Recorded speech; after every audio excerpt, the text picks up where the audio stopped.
Welcome back to the debate, the WBBZ Town Hall debate for the 27th Congressional District. The candidates now will resume answering questions. We start with Beth Parlato in our question number 6, and the question is, in general, New Yorkers pay a greater share of their income in taxes than residents in most other states. This has resulted in a net loss of population in this state over the last several years. How would you reverse this trend?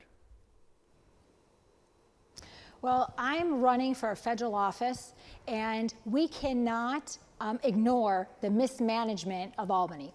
So we pay a higher share of taxes. Well, we have got to look at Albany. We've got to look at Governor Cuomo, and right now the complete power that he has with the Democratic-controlled Assembly and Legislature. So Albany mismanages everything that's going on in our state. We are losing people to lower tax states all across the nation, and we can't blame that on the federal government. Just like Governor Cuomo's doing right now, we were he says $6 billion, it's more like $12 billion in debt prior to COVID hitting. Now he's asking the federal government to bail him out at $64 billion.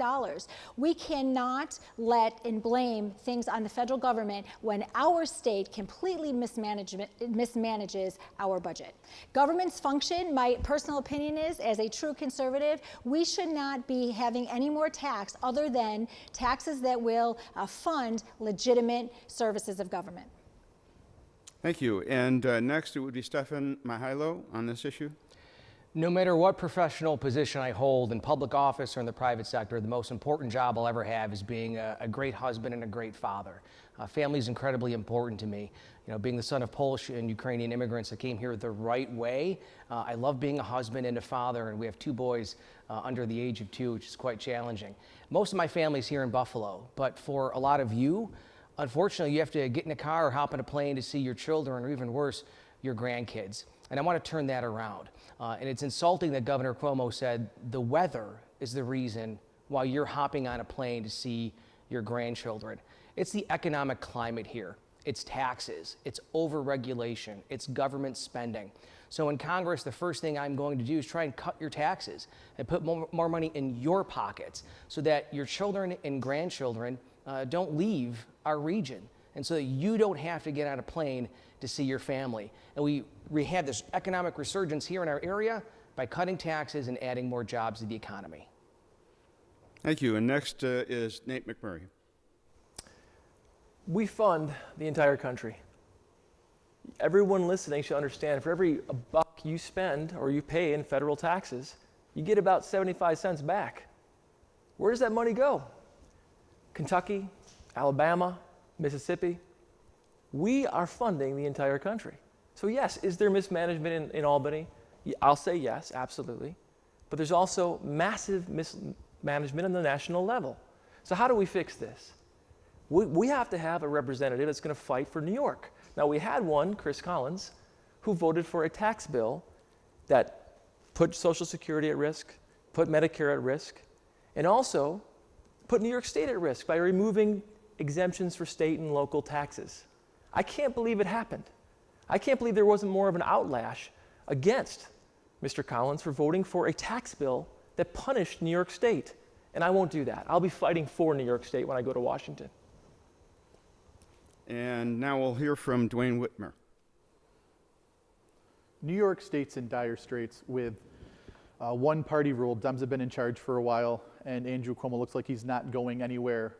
He has no incentive to do better because people keep voting him in office. Unfortunately, there's not much the federal government can do here.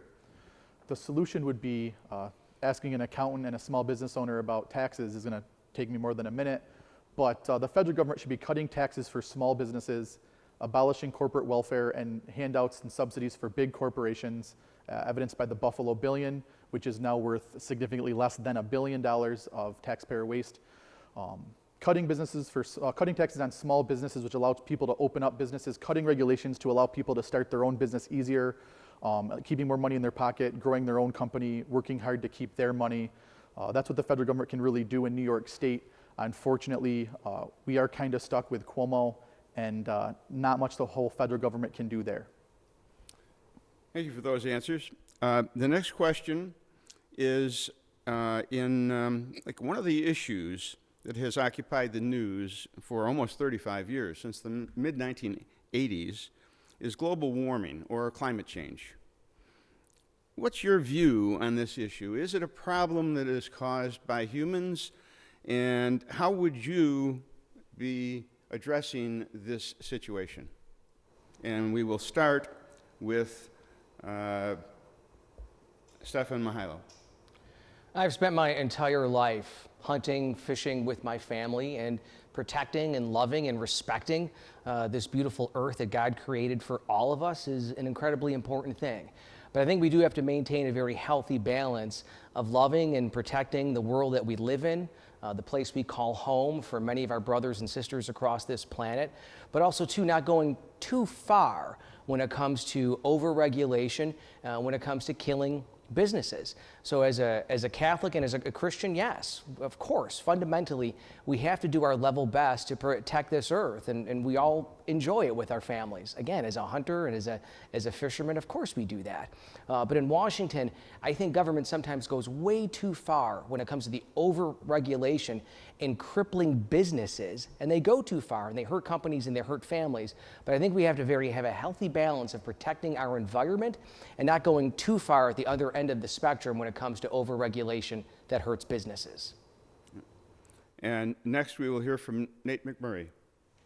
Well, let me answer the question directly. You asked if global warming was a man-made thing, and I will say yes. That's what the science tells us. And you don't need to have a master's degree or a PhD to understand this. They can directly measure the level of carbon in the air versus the increase in temperature on our Earth. Now, let's say you don't believe that. Let's say it's not important to you. Well, maybe you believe that these businesses shouldn't be killing us. They shouldn't be dumping in our rivers. They shouldn't be taking advantage of us. Western New York for too long has been taken advantage of by some of the most despicable corporations that have polluted our land, from Love Canal to Tonawanda Coke. Now, I'm a business person. I've been in business my entire life. You do have to have a balance, but you also have to face the reality we face. And our world is changing. And there can be opportunity there. Opportunity to invest in new technologies like the many unions that support me want to invest in and want to be part of. And there's business chances to be had for the people of Western New York if we take this as an opportunity rather just a threat. Thank you. And next we will hear from Dwayne Whitmer. Global warming and climate change is an issue, yes. And one of the simplest solutions is actually one that both Republicans and Democrats and libertarians should all agree on. One of the biggest polluters in this world is the American military complex. So if we start ending these foreign wars and bringing our troops home, we can start cutting back on mass amounts of pollution, quite simply. The issue you have is my friends and family went overseas, died, and some of them didn't come back, and some that did come back weren't the same. So Halliburton and Dick Cheney can make $1 billion. We need to start putting people in office that aren't bought by big corporations, aren't bought by Halliburton, aren't bought by defense companies, but actually care about the people that they're sending. Like I said, my friends and family going over there, it's not a great time. Wouldn't wish that on my enemy. So one way to stop pollution is to actually cut the military, cut the foreign wars, bring our troops home. Thank you. And Beth Parlato. Yes, I also believe that we can't dispute the science. So I am going to agree with maybe only one thing with Nate Mcmurray, and we can't dispute the science. And I love this nation, and I love our country, and we have to protect our earth and our environment. We do. And as we continue to send career politicians to government, they will just continue to toe the party line, and whatever the GOP is going to tell them to do, they're going to follow, or even whatever the Democratic Party is going to tell them to do, they're going to follow. So what we need is real people that are going to be able to come up with real solutions, because I am concerned about our planet. I live in the smack dab right in the middle of New York 27 in the town of Darien on 30 acres with a pond. We hunt on our property, we fish on our property, love going to the beaches on our boat and Canandaigua Lake, and we have got to be concerned, but we have to stop playing party politics. And those individuals have got to be able to come together in government on a bipartisan agreement and come up with creative solutions to be able to fix what's going on in with our environment. Thank you. The next question has to do with President Trump. Every time you hear about President Trump, people have a very strong opinion. Either he's the worst president ever or the best president ever. He's either doing a great job or he's a disaster. He is very polarizing. Everyone has an opinion. That polarization in your candidacy, is that going to help you or is that going to hurt you? How would you weigh in on that? And what do you think of President Trump and the job that he's doing? And we're going to start with Nate McMurray on this question. Well, first I want to congratulate Beth Parlato's last answer. I think it showed a lot of courage. And I don't agree with her on most everything, but she has a backbone, and I have to say that. Beyond that, listen, President Trump, I do not agree with him. He's somebody that I will fight, and I'll have a backbone myself. He has led, take the emotion out of it, look at the facts. Worst economy in generations, millions of people out of work, division in the streets, cities burning, 100,000 plus dead, praising of Putin, saying he believes him over the FBI. And now we have revelations that he may have talked with President Xi about helping him with his reelection. I mean, it's a disaster. And even if that does hurt me, and it very well may hurt me in this election, I understand that, I feel a historical duty to say so.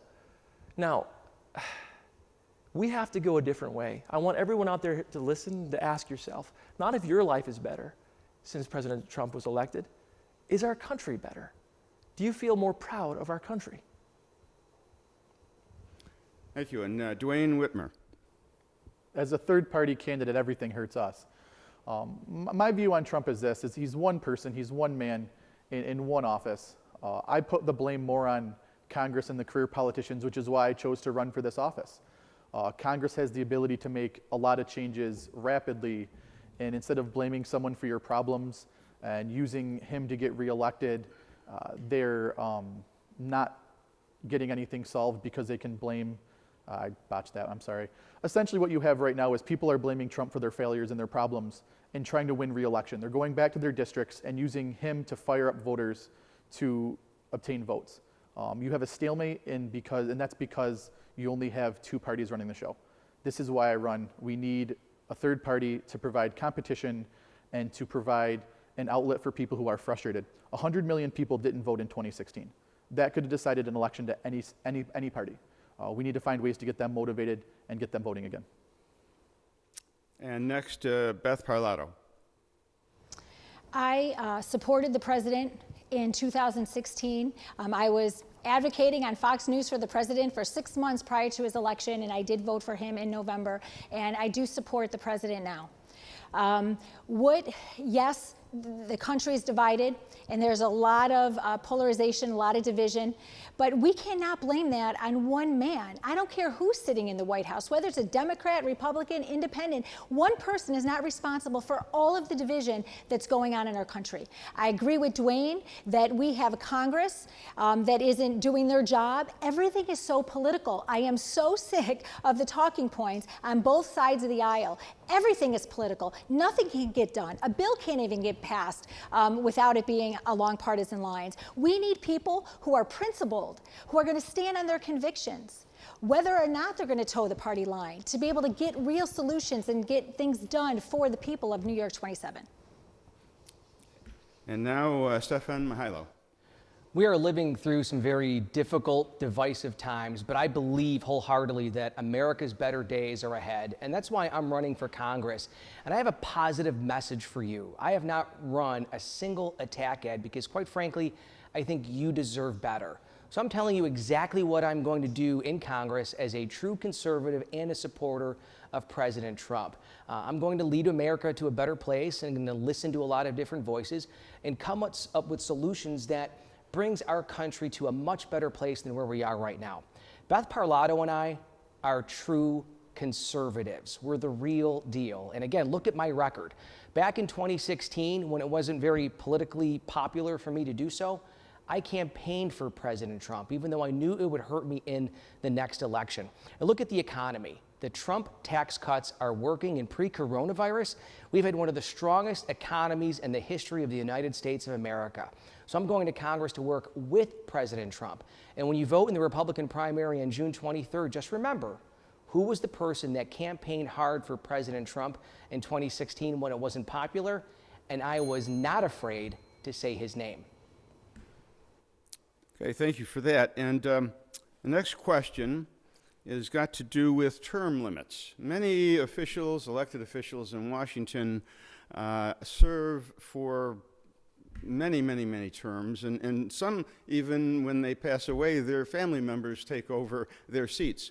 This is a trend that really favors incumbents, and in Washington, that's basically the system. What do you think about the possibility of term limits for all offices? If you're elected, how would you view your future in office? Would you commit to only serving a limited amount of time? And in general, do you think there should be term limits for all offices? And we're going to start with Dwayne Whitmer on this question. Yes, term limits are an absolute necessity to prevent career politicians from making $1 million while doing absolutely nothing. There are members of Congress who've been in Congress since the 80s who have not sponsored a bill and done nothing but whine and complain. I'd actually like to take this a step farther. If elected, I would actually push a bill that eliminates congressional pensions. Why do they get a pension when the average American does no longer get one? And I would also eliminate their health plan. Why does the average American have a regular employee-sponsored health plan, and elected officials such as Congress gets this Cadillac plan that the average American doesn't have? If we're there to truly represent the people, let's be one of the people. It's quite simple. It's simple as that. So that's my answer to that. Term limits, yes, and let's take it even further. Okay, thank you, Dwayne. And next we'll hear from Beth Parlato. Yes, I 100% believe in term limits. I signed the U.S. Term Limits Pledge, and what I want to say is it's not just lip service. There's a lot of career politicians out there that's their lifestyle. They have to continue getting elected. So they may tell you that they've signed the Term Limits Pledge. They may tell you that they're in support of term limits, but when push comes to shove, they're still running for re-election. They do not term limit themselves out. I signed the Term Limits Pledge. It's for 3 terms in Congress. I am committed to that. I think it's the only way we're going to get effective, real change in our country. We have people sitting in Albany for 30, 40 years. We have people sitting in Washington for 30, 40 years, and nothing is getting done. Nothing's getting done for the people. It's an absolute necessity to stop the corruption and the swamp that is politics in the United States. And so I 100% am supportive of term limits, and I also, if a bill did not get passed, I have agreed to term limit myself out. Thank you, Beth. And next, Stefan Mihailo. Nate and I have a lot in common, that we come from humble beginnings. I was not born with a silver spoon in my mouth. I'm the son of a typewriter repairman, and my mom was a factory worker. I've had to work incredibly hard for anything I've ever had in my life. You know, I went to Syracuse University. I couldn't rely on my mom or pops to fund my tuition, so I washed dishes in my dining hall. I'm certainly not the son of a millionaire or a billionaire. And everything that I've done, I've had to work for it. And the one thing that my parents taught me was, through God's grace, a great education, and hard work, you can do anything you want in the greatest country in the world, the United States of America. So I've spent most of my life in the private sector as a taxpayer watchdog and giving back, and as Erie County Controller giving back. I release my tax returns every single year. I took a pay cut to enter public service, and so I oppose career politicians and people who spend their entire lives in politics. I would support term limits. We have them now also. They're called elections. But I think it's really important to be a citizen legislator, to work in the private sector, serve your country, and then go back to the private sector. And thank you for that. And finally, Nate Mcmurray, how do you weigh in on term limits? Well, I didn't know, Stefan, I didn't know your background, actually, and that I have respect for your background and your beginnings. Listen, I passed term limits as a small-town supervisor. It's the first thing I did, and it was not easy. The Republicans voted against me on term limits in my small town. I had one who I had to pressure to flip to do it, and it was difficult. And I'll do the same thing when I go to Washington. I don't expect to do this forever. I think people who try to do it forever burn out and they run out of good ideas. I think Chris Jacobs said he was going to go to Albany to pass term limits. You remember his commercial? 2 words, term limits? Well, he never did anything for term limits. He never even tried to do anything for term limits. So, like Beth said, a lot of people talk. I've actually taken action on the local level, and I'll take action on the national level. I believe we need new ideas, new faces, new blood into our government. That's what the Founding Fathers also wanted, and I'll fight for it when I go to Washington. Okay, well, thank you all for those answers to the questions. We're out of time for questions now, so we're going to go with closing statements. You'll each have 1 minute for a closing statement, and we're going to start with Dwayne Whitmer. On Tuesday, you have a choice to send a message across the country. Currently in Congress, there is one Libertarian Congressman, Justin Amash, who switched his registration over. This would be a historic victory to send the first elected Libertarian into Congress. This starts a movement across the country where voters say they're fed up with how this country is being treated, how we're being treated by politicians, and we're sick of watching the clown show that is the duopoly bicker, fight, blame each other for their problems, use us as pawns, send us overseas, and take our taxpayer dollars while their pockets get bigger. This is a chance to send a very strong message here from Western New York that we're sick of it, and we're ready to start something different. Thank you, Dwayne Whitmer, Libertarian candidate. And now Beth Parlato. Yes, thank you. So I've been in this race for almost a year, and as the outsider, I call myself the critical outsider. We cannot continue to send career politicians to Washington that don't serve us. Let's look at the history of this seat. There's a clear choice coming up in the Republican primary, which is the election I'm running in. And this seat has been tainted for many, many years. We continue to send rich career politicians, and then they end up leaving in disgrace. We cannot make that, we cannot take that chance again in New York 27. I have lived in this district for 53 years. I also come from humble beginnings. My father was a collision man, and my mom was a stay-at-home mom. I was the very first one to even go to college in my entire family. And look at, now I'm standing here running for Congress. We need regular, hardworking Americans that are principled and believe in freedom and believe in liberty and aren't afraid to stand up for truth. We need transparency in government, and we also need accessibility. When was the last time you had access to your congressman? We haven't had that in a very long time. It's my desire to bring that back, so I urge you to vote Parlato, pick Parlato on June 23rd. Thank you, Beth Parlato. And next we're going to hear from Stefan Mihailo. I want to thank WBBZ, Nate McMurray, Beth Parlato, and Dwayne Whitmer for this great debate. It may sound a little corny, but this is what makes America great. No mudslinging, no attacks. Democrats, Republicans, Libertarians all told you our values and what we want to do in Washington. So for all of you who are voting in the Republican primary on June 23rd, if you're going to support one of my opponents, please vote only once. But if you do vote with the true conservative as someone with a record of results for conservatives and for President Trump, I would be honored with your vote. In Congress, we need to get to work. We need to work for you. And we need leaders who are going to work together and listen to people with different voices and come up with solutions to make America a better place. And I do not believe that our best days are behind us. I believe our best days are ahead of us. And I will work like hell to make sure that we do make America that shining city on a hill again. And I would be honored with your vote on June 23rd in the Republican primary. Thank you, Stefan. And finally, Nate McMurray. I'm going to break it down as simply as I can. You can't vote for Chris Jacobs. Well, you can, but you're going to get the same thing over and over again. We've been here before. Why do you think he's not here today? He thinks he's got this. He thinks he can throw some money at it. His billionaire family can throw some money at it, and he can just waltz in. He thinks he was born to do this. And I'm proud of Beth and Stefan and Dwayne for standing up to him. And I'm trying to stand up to him too. He doesn't own this seat. And if you give it to him, it'll be a reinforcement that people like him can do whatever they want to get elected.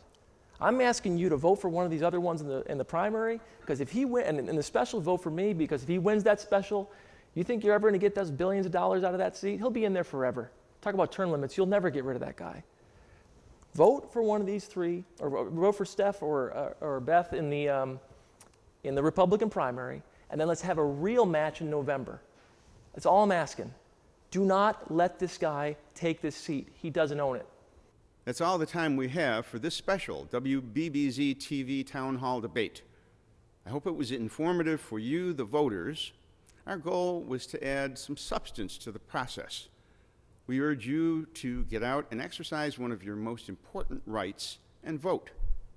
Thanks again, and good night.